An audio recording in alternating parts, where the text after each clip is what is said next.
Yo decía que hacía esta pregunta, y la he hecho varios años en clases de ética, de preguntarle en un ensayo a mis alumnos, ¿existen acciones intrínsecamente malas independientemente de sus consecuencias? Y la gran mayoría decía que no, que ciertas consideraciones prácticas de consecuencias que tengan ciertos actos pueden justificar perfectamente cosas que nos parecerían inmorales a simple vista. Y el dardo de Anscombe, aquello que le mueve a reaccionar contra esta filosofía predominante o grupo de filosofías predominantes, es precisamente que ella piensa que esta forma de razonar consecuencialista justifica en ciertas ocasiones cometer actos que ella considera crímenes solamente porque el cálculo de consecuencias recomienda que sean así. Y entonces ella lo que dice es, si hay una filosofía que es capaz de justificarme la comisión de un crimen, entonces algo está mal, ¿no? Algo ha fallado aquí, ¿no?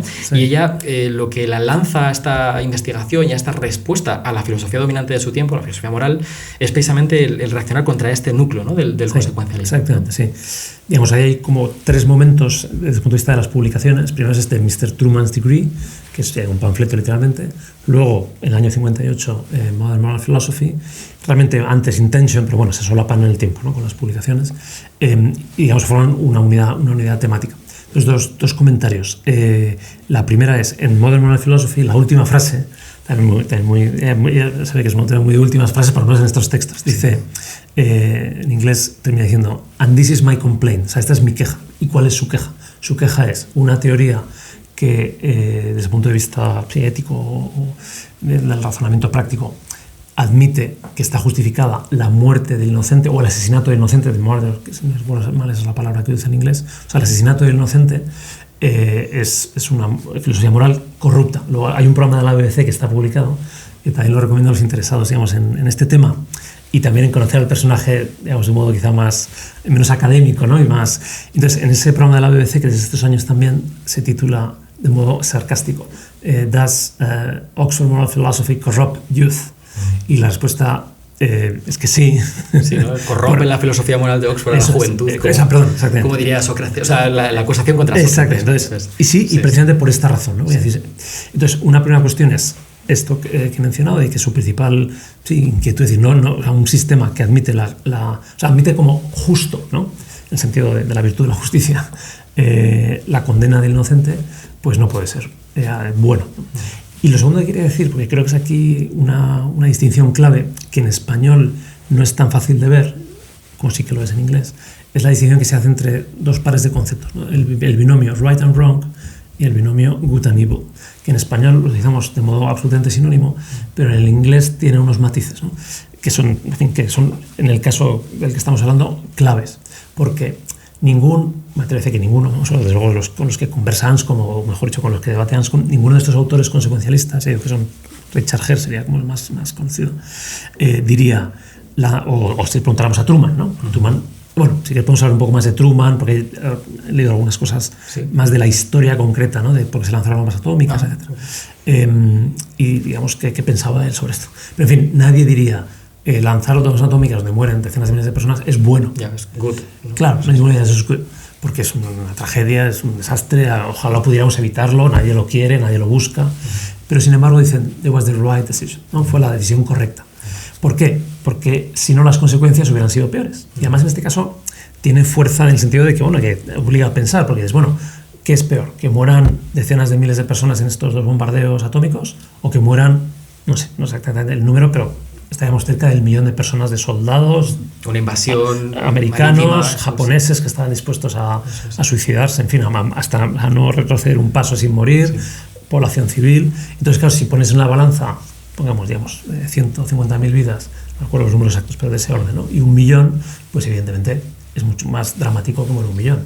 Y sin embargo, termino con esto hasta donde yo sé no lo formulamos como así, pero yo cuando tengo que explicar estas cuestiones, y pasa a lo que tú mencionas de los alumnos, ¿no? Que dicen, pero hay situaciones donde hay que hacer excepciones, sería la palabra también clave, ¿no? Hay excepciones, de modo general, ¿no? Hay un deber prima facie, es una terminología que estoy en este contexto, de no matar al inocente, pero, llegado el caso, puede ser lo correcto, ¿no? Entonces, me parece que un modo de responder a esta visión es, si aceptamos que hay situaciones en las que matar al inocente está justificado, entonces aceptamos que vivimos en un mundo donde uno mismo, en fin, o alguien que uno tiene cerca, podría ser condenado a muerte aunque no haya hecho nada malo. Entonces la pregunta es, ¿vivir en ese mundo realmente es mejor? O sea, si hablamos de que con el consecuencialismo, ¿no? Con el razonamiento consecuencialista tenemos que procurar las mejores consecuencias para tener el mejor mundo posible, digamos, hacer un pequeño juego de palabras, se puede decir que no es el mejor mundo posible aquel mundo en el cual, digamos, la vida del inocente no se considera como intocable o sagrada, ¿no? Solamente el culpable pues merece a lo mejor castigo o si se ha ganado la muerte porque, no sé, es un agresor, ¿no? Y uno actúa en defensa propia.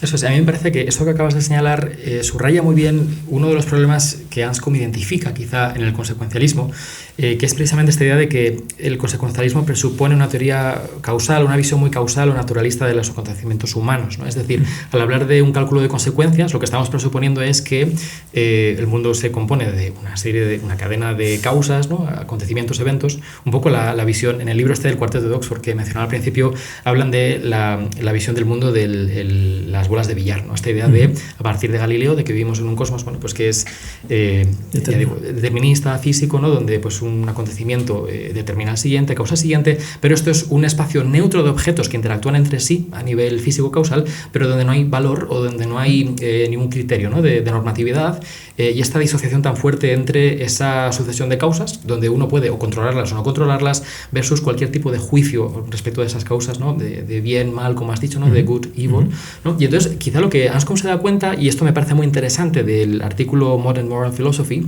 que por cierto mencionaremos en la descripción del vídeo para quien quiera buscar todas estas referencias, es que Anscombe se da cuenta de que si eres consecuencialista siempre puedes redescribir una acción de tal manera que las consecuencias que tenga pues no sean las que tú habías descrito inicialmente, ¿no? Porque tú has dicho, y me parece que lo ha ilustrado muy bien, esta idea de, claro, si acepto el marco Truman, ¿no? Y el fin de la Segunda Guerra Mundial, vivo en la clase de mundo en la cual yo puedo ser condenado, aunque sea inocente, sin haber hecho nada, ¿no? Porque ahí estamos extendiendo más todavía el marco de descripción y metiendo una serie de consecuencias posibles que van mucho más allá, ¿no?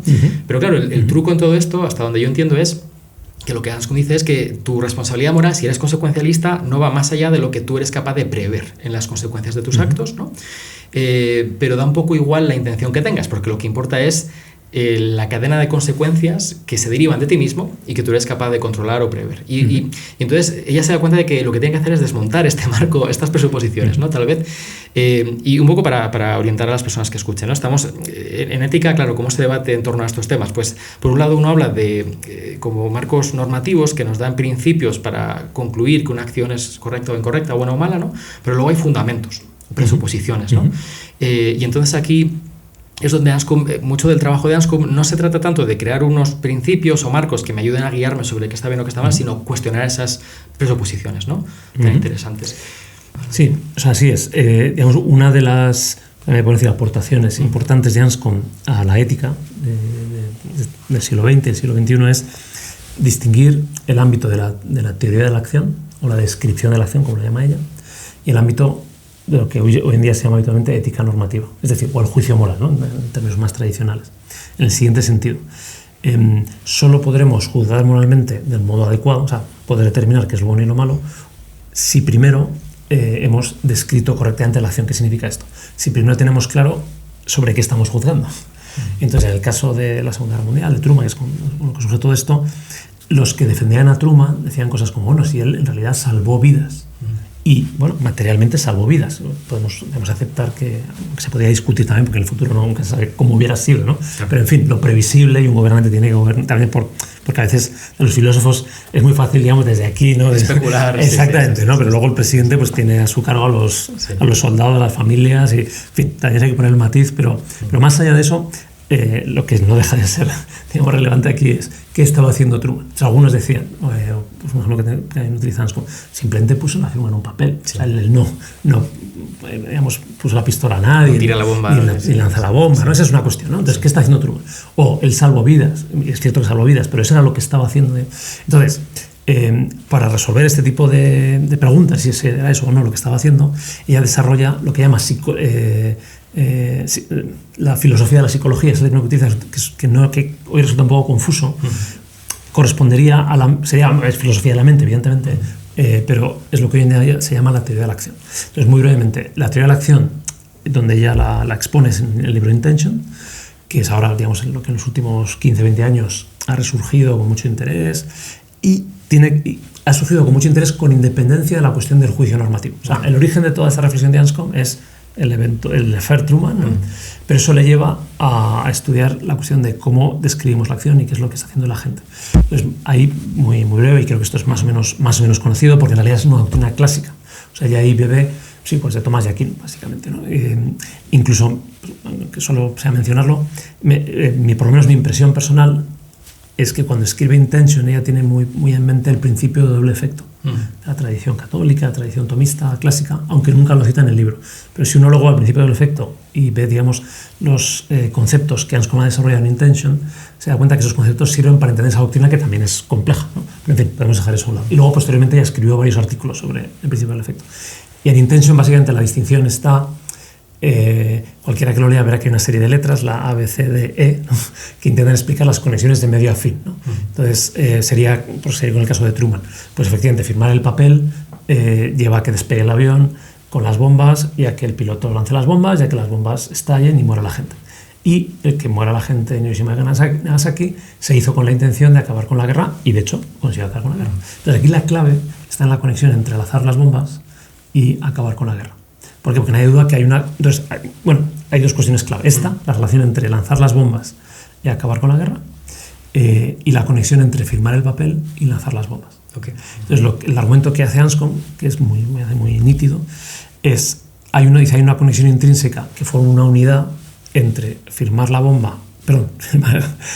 y lanzar la bomba, en el sentido de que, esta es la formulación, me parece que mejor lo explica, en el sentido de que firmar la orden es lanzar la bomba. O sea, ¿quién lanzó la bomba atómica? Lanzó Truman, porque no hubiera habido orden, no hubiera habido lanzamiento. Sí. Pero esa es una primera cuestión. Entonces, y de hecho, esta primera conexión, digamos, de medios afines, nos permite responder a la pregunta ¿qué acción estaba haciendo Truman? La acción de Truman es lanzar las bombas.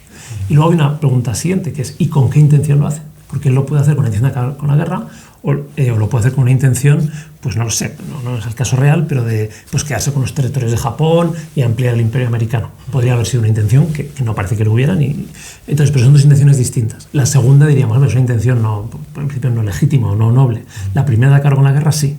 Entonces aparece ahí, digamos, la dualidad de que el fin con el que Truman firmó el papel, la orden y lanzó las bombas era una intención buena, pero la acción que es medio para ese fin, o sea, que te permite alcanzar el fin de acabar la guerra, no es bueno. ¿Por qué? Porque en este caso es la muerte de los inocentes. Claro, porque el problema es que la orden que da Truman, aunque tuviera esa buena intención, ¿no?, incluye dentro de sí una acción que es intrínsecamente mala y el fin no justifica los medios, ¿no?, por decirlo de manera un poco popular, ¿no? Si te ha gustado este corto, puedes ver la conversación completa a través del enlace en pantalla. Para apoyar mi trabajo, suscríbete a patreon.com/laencrucijada, donde disfrutarás de acceso anticipado y sin anuncios a todos los episodios del podcast, además de una biblioteca de cursos de filosofía y literatura exclusivos para miembros. Muchas gracias por seguirnos.